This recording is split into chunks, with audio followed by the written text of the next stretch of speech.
Barak Yahweh, Barak Shai, Barak Yahweh, Barak Shai, Barak Yahweh, Barak Yahweh, Ba'ashem Yahushai, Ba'ashem, God Kodash. I want to say double honors to the apostles and the elders of Great Millstone True Well. Of course, salutations to the hopeful elect out there, man. That's you, Akim, Tisadakim, that do this thing in the utmost truth and sincerity. I'm the priest Shaman, and this week's topic is going to be entitled Big Trouble in Little China, parentheses, Hong Kong. Now, I've seen the Apostle El Tahar. He spoke on this situation in Hong Kong, the Hong Kong protests. We also spoke on it throughout the one-day sit-down. You know, that sit-down is about 2.5 hours. So I figured I'll speak a bit more in a shorter lesson on what's going on over there in Hong Kong. All right, the protests have been starting since Xi Jinping, the president of China, passed an extradition bill, you know, which would give him the right to extradite those independent colonies such as Taiwan and Hong Kong, all right, back to China for trial because there was a murder that was committed in Taiwan. The guy fled to China. I believe he couldn't get extradited back to Taiwan, something to that effect. So that's how the extradition bill was passed, and that's what caused the protests. Hong Kong was an independent. Hong Kong was actually a British colonized by the Britain, but got their independence around 1997. But a part of the deal was that contract will last about 50 years. So you're looking around 2047 for Hong Kong to reunite back with China. But China doesn't see, even though Hong Kong has its own language, own passport, own currency. All right, the people of Hong Kong are Moabites. They all so-called Chinese. You know what I'm saying? And this guy Xi Jinping, he wants to unify all those places. Now, the United States is using this form of protest to create more chaos and anarchy in China because, as we brought out yesterday in the Wednesday show, and Rick Sanchez just put it up, it's all economic warfare. Like, you look at what happened in Bolivia. Well, Evo Morales, you know, he got the coup d'etat happened to him when he wanted to nationalize the natural gas and the lithium and wanted to make trades with China. You know, anytime you try to make trades with China and Russia and build a connection, best believe the United States is going to go in there, not recognize you as a president, declare you a dictator, and then stage a coup d'etat, you know? And that's what happened. Meanwhile, over here in the United States, we're doing the same shit as China. Well, not we, the American government is doing the same shit as China, but at least this guy in China is being very direct, you know? He's being very direct in the fact that, look, I'm censoring you. This is complete dictatorship. And the word tyrant is not even a bad word. It just goes back to like a sole monarch, you know, which is the true way we're going to be ruling the kingdom of heaven. In other words, we're not going to be holding polls and election for King David to get put out of there and then the next king up. It's not going to be going like that. You're going to have a royal family, a royal line. And this is the true way to run a government, to run a country. This whole concept of a Senate was relatively new, man. All right, that's how come with the scriptures in the book of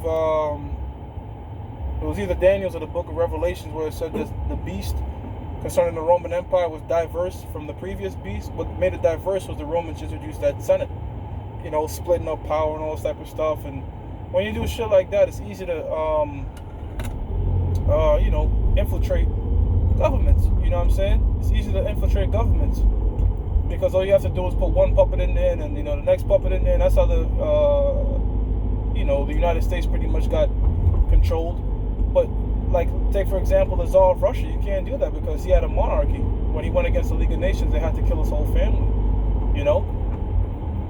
But going back to the topic at hand, yeah, some of these protesters are sincere, that you know that don't want to go back to Hong Kong, whatever. But a lot of that shit is really being fueled by the United States. The proof on that is the fact that the Yellow Vest protest is still going on in France, yet they don't seem to cover it. Why? Because France is an ally to the United States. What about Chile? Well, the protest in Chile is not getting crazy amount of coverage because Chile is one of the another puppet state of the United States.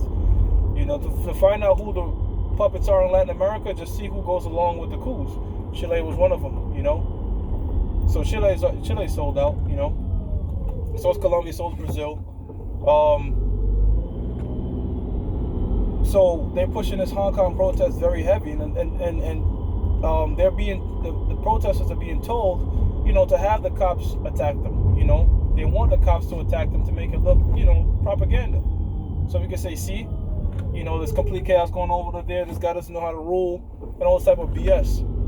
But, the nations are waking up. Isaiah 47 chapter tells us that, just like a virgin skirt being lifted up and all the secret parts are being seen, all the secret parts are being seen with America. Everybody's known that the CIA is backing a lot of these military coups, backing a lot of these protests that you see on TV, propaganda news stations such as CNN and MSN and all these different stations that proper protests that they want to put in there. Meanwhile, the United States is in 8 different wars and has over 850 bases all across the world. The scriptures say that he enlarges his desire is hell. All right, so they're going around being just complete hypocrites, being complete dictators. How can you get at China for censoring shit when we censoring? America is over here censoring every fucking thing, man. All right, YouTube, they got bots. All right, you can't even call it artificial intelligence because they're not intelligent. It's just bots, man, using keywords that will get your videos censored, which proves that YouTube, all right, is not a publisher. They claim to be a publisher, but they're really a platform. You know what I'm saying? Because they could deplatform you. They could get them. They could shut down your channel based on how they feel.